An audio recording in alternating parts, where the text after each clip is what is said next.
Chloe Johnson with PCTV reports down here at the Capitol Theater in Salt Lake. We're getting a behind-the-scenes look at the media day of Utah Opera's latest production. It is two different productions built in one performance, Pagliacci and Gianni Schicchi. We had a great time trying to put these two very, very different pieces together. One is the ultimate tragedy, full of all the operatic angst you could ever hope for, and the other is the most raucous ensemble comedy. I think they're a perfect pairing, and I was super excited to put them together. Most of the actors are featured in both productions, which requires them learning two different roles.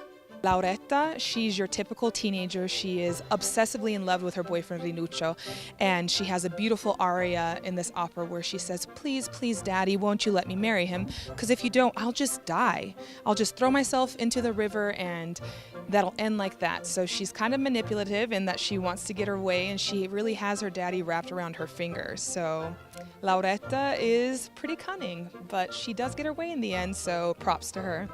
I love working with this cast, particularly the Gianni Schicchi cast. I just love comedy, and so I love letting fine actor singers go a little nuts. I give them some direction and put them in a cage and let them do what they're best at. In the opposite way, Pagliacci is so passionate and full of heart, and you really need singers that can access that emotion quickly and easily, and this cast is wonderful at that, so it's super exciting. Tying in with their 40th anniversary, this production also brings back the signature role of Utah Opera's founder, Glade Peterson. The role of Canio in Pagliacci will be played in this performance by Scott Piper, who was last seen on the Utah Opera stage in the 2008 production of Madame Butterfly. My character, as is conceived by the librettist and the opera composer, is a tormented individual. He's had to come up through a very rigid system to establish himself as one of the premier clowns, but he's in a state of decline of his career. He's married to a younger woman whom he loves very much, but perhaps hasn't treated rather well. And so this particular story captures them in the midst of that beginning. Actually, Gianni Schicchi was originally written to be set in 1299, right around the birth of the Renaissance.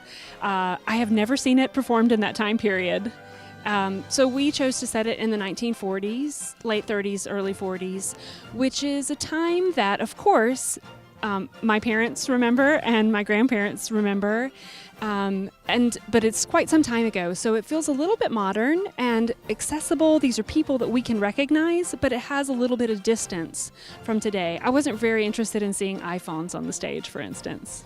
I think in all opera we kind of have themes that anybody can relate to because it's about love, it's about passion, it's about jealousy, and I think these are universal themes, and it's also very exciting to kind of see those themes with amazing music. So I think all of the people who come to the show will really enjoy it.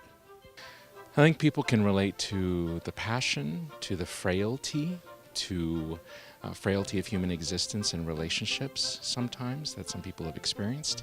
In Pagliacci in particular, we wanted to have a sense of a town that is feeling depressed and sad, and then the clowns arrive.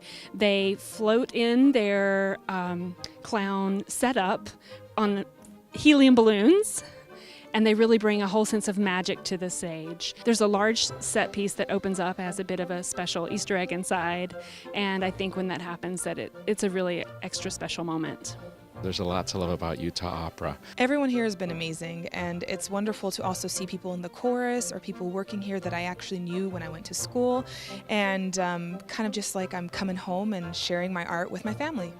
As an artist, I love the fact that they're very forward-thinking. They're very community-based and also globally aware. It's that global awareness of their place in a greater market while still being true to what makes this particular area so unique. Opera is never easy.